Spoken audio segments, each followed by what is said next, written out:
Baik, assalamualaikum warahmatullahi wabarakatuh. Selamat datang di mata kuliah teknologi bioproses untuk pertemuan keempat. Di sini kita akan membahas tentang pertumbuhan dan kinetika mikrobial. Apa itu nanti kita akan melihatnya. Kita mulai dengan pertumbuhan mikroba. Untuk pertumbuhan mikroba sendiri itu di apa namanya didekati dengan rangkaian reaksi kimia ya. Jadi di sini ada reaktan dan produk.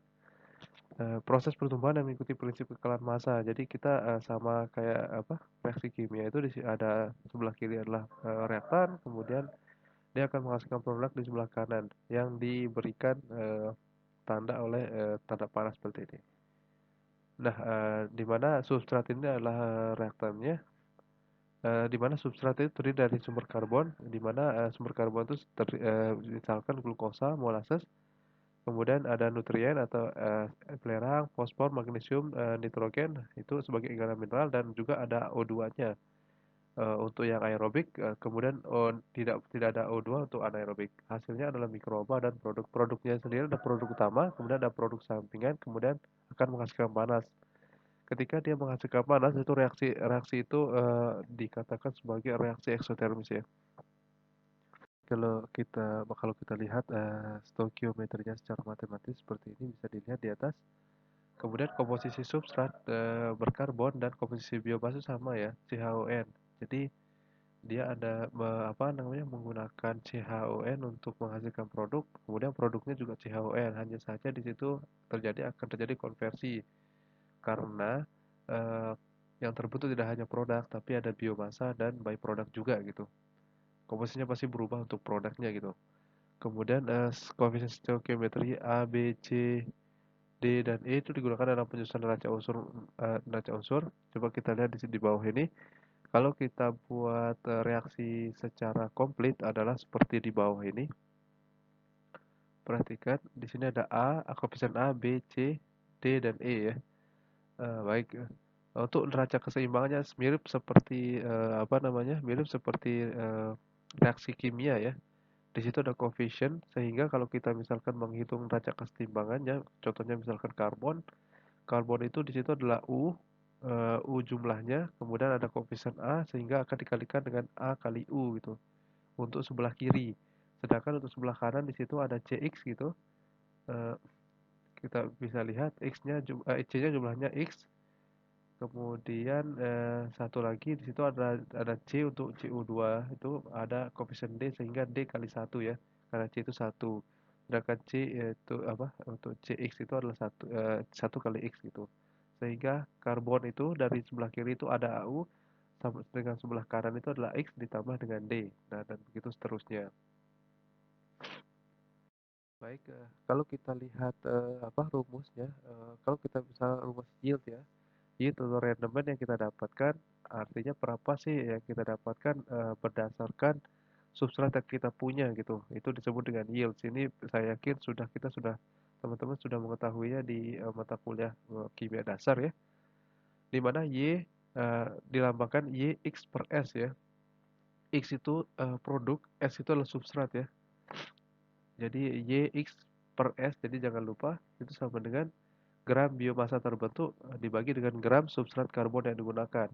Dan apabila kita menuliskannya dalam massa molar, berarti massa molar biomasa dibagi dengan massa molar substrat seperti itu. Dan lambangnya adalah M untuk massa molar biomasa dan M aksen kita gunakan untuk massa molar substrat.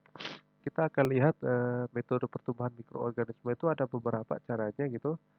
Terdapat 4 metode kultivasi berdasarkan cara operasi bioreaktornya gitu. Yang pertama adalah curah atau batch, sinambung atau continue, kemudian semi sinambung atau feed batch atau semi batch ya sebenarnya. Kemudian ada continuous culture with recycle gitu.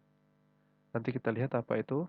Kita lihat di sini adalah sistem batch atau curah, di mana bioreaktor diisi dengan media segar lalu diinokulasi. Ya, ini merupakan sistem tertutup. Dan pada akhirnya kultivasi, isi bioreaktor dikeluarkan untuk dilakukan pemanenan.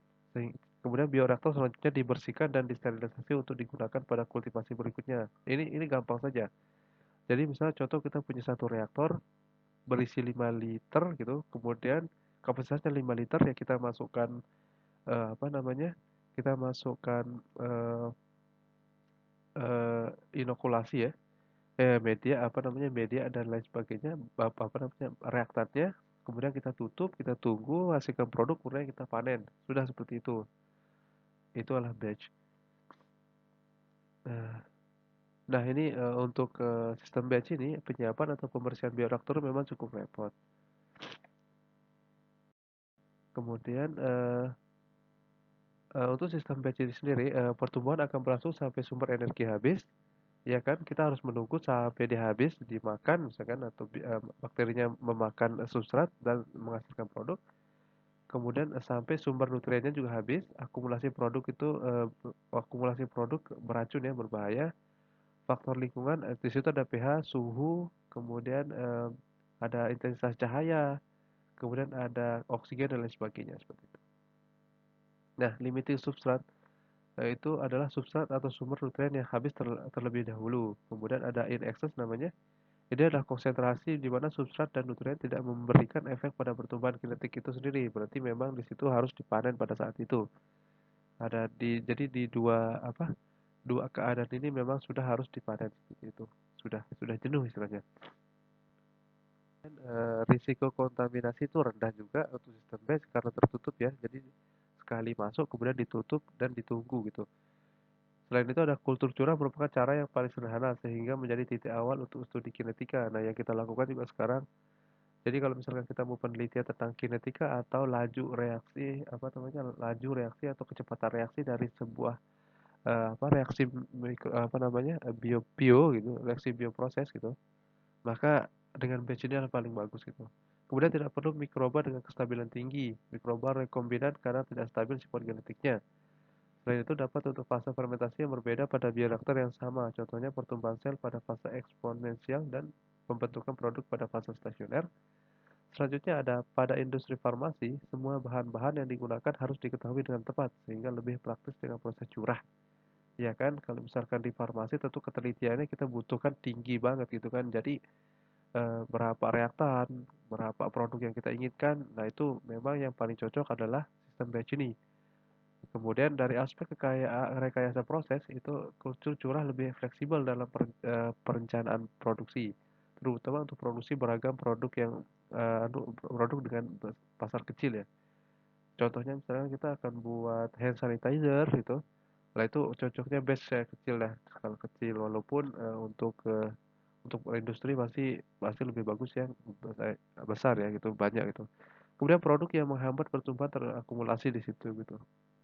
Iya tentu, karena kan tidak keluar ya, jadi memang mengendap di situ dulu baru kita keluarkan nanti apapun yang menghambat. Contoh penghambat itu kalau kalau bahasa sainsnya itu adalah inhibitor ya. Nah gitu, memang terakumulasi di sana. Setelah itu nanti selesai dipanen, kemudian baru dipisahkan gitu. Itu aja. Itu yang berbeda.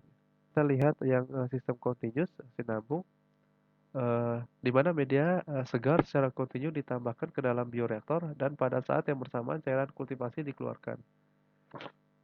Jadi ini gampang saja ya, beda sama batch tadi itu ya udah bahan baku masuk kemudian dikeluarkan gitu. Dan ini sistem terbuka. Kenapa seperti itu? Karena kan tetap masuk ya dari atas. Sistemnya terbuka jadi tidak tertutup gitu. Kemudian sel mikroba secara kontinu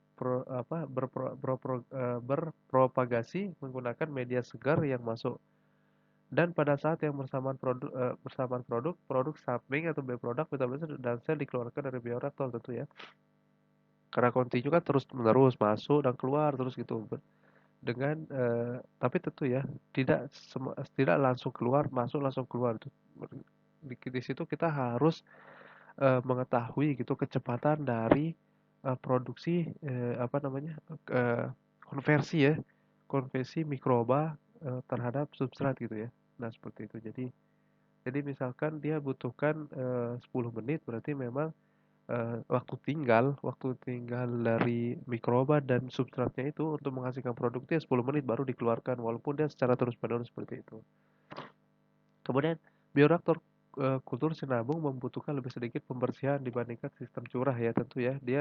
Soalnya kalau yang kontinu itu volumenya pasti lebih kecil dan tidak membutuhkan waktu lama ya untuk membersihkannya karena memang kecil kan. Kemudian sel mikroba dapat pula diimobilisasi dalam bioreaktor untuk memaksimumkan waktu tinggalnya atau retensi ya tadi ya, sehingga meningkatkan produktivitasnya. Nah, jadi di sini kita bisa mengatur waktu tinggal segala gitu di set di sini. Untuk sehingga nanti prosesnya menjadi lebih bagus gitu. Nah, imobilisasi sel itu penempatan mikroba pada ruang atau daerah tertentu sehingga dapat mempertahankan kestabilannya dan dapat digunakan berulang-ulang. Contohnya menumbuhkan atau melekatkan mikroba pada carrier gitu seperti itu. Nanti dilihat ya apa maksudnya seperti itu bisa diperdalam. Untuk sistem continuous itu selanjutnya adalah memerlukan mikroba dengan kestabilan genetik tinggi karena di situ dibutuhkan mikroba yang akan berproduksi sangat cepat. Kemudian produktivitas lebih tinggi dapat dijalankan pada waktu yang lama, tentu ya harus ada permintaan yang tetap terhadap produk. Selain itu cocok untuk proses yang resiko kontaminasinya rendah. Eh, Contohnya penanganan limbah cair dan produk yang berasosiasi dengan pertumbuhan. Pemantauan dan pengendalian proses lebih sederhana juga. Kemudian tidak ada akumulasi produk yang menghambat tentu ya karena dikeluar terus. Sistem feed batch media segar ditambahkan ke dalam bioreaktor tanpa pengeluaran isi bioreaktor secara kontinu. Jadi pelan-pelan dia masuk terus dikeluarkan, terus masuk lagi dikeluarkan dan seperti itu. Pada saat isi bioreaktor penuh, bioreaktor dikosongkan baik sebagian atau seluruhnya dan proses dimulai kembali. Pada kultur feed batch, media segar ditambahkan ke dalam bioreaktor tanpa pengeluaran isi bioreaktor secara kontinu. Jadi sebenarnya ini mirip kontinu, hanya saja dia itu tidak diambil secara cepat gitu. Jadi diproduksi kemudian diambil secara bertahap seperti itu, tidak secara terus menerus kayak feedback kayak continuous tadi ya. Sebenarnya ini ya kombinasi aja, dia sekedar kombinasi lah ya dari antara tengah-tengahnya lah ya. Kemudian harus disediakan ruang dalam bioreaktor untuk penambahan media. Bandingannya adalah di antara ketiganya adalah feed batch paling sering digunakan untuk membuat bioproduk. Kenapa seperti itu? Tentu ya karena tidak bisa juga kita memaksakan sebuah proses itu benar-benar batch gitu. Mesti kita akan mempunyai inovasi sehingga kita bisa melakukan dia semi continue gitu. Dia misalkan kita pengen ambil cepat gitu walaupun dia harus diendapkan dengan waktu tinggal tertentu gitu. Makanya feed batch biasanya digunakan. Selanjutnya bioreaktor batch atau curah digunakan kedua gitu ya. Biasanya paling karena tentu ya kalau untuk bioproses itu paling banyak pasti menggunakan yang tetap ya kayak batch gitu karena eh, bakteri itu biasanya akan cukup lama. Itu bedanya makanya chemical process dan bioproses itu. Kalau chemical process itu bisa kita atur dengan cepat gitu dia melakukan menghasilkan produk. Tapi kalau bio itu agak lambat, memang lambat lah ya dan membutuhkan luasan yang besar gitu. Setelah itu baru yang continuous. Ini banyak digunakan untuk penanganan limbah ekosistem alami seperti rumen dan usus ya, tanah dan sungai. Nah, bisa di sini. Ini tentu continuous itu biasanya karena continuous kalau di industri kan untuk wastewater treatmentnya itu membutuhkan waktu cepat ya untuk melakukan prosesnya karena waktu sangat penting di sana gitu. Ini perbandingannya di sini ada aliran masuk dan aliran keluarnya seperti apa. Contohnya di sini saya bacakan satu saja nanti dibaca ke bawah. Kultur curah di mana aliran masuk sama dengan aliran keluar atau sama dengan nol. Kemudian ada feed batch itu adalah aliran masuk lebih besar dari nol, kemudian yang keluar itu sama dengan nol ya gitu kan.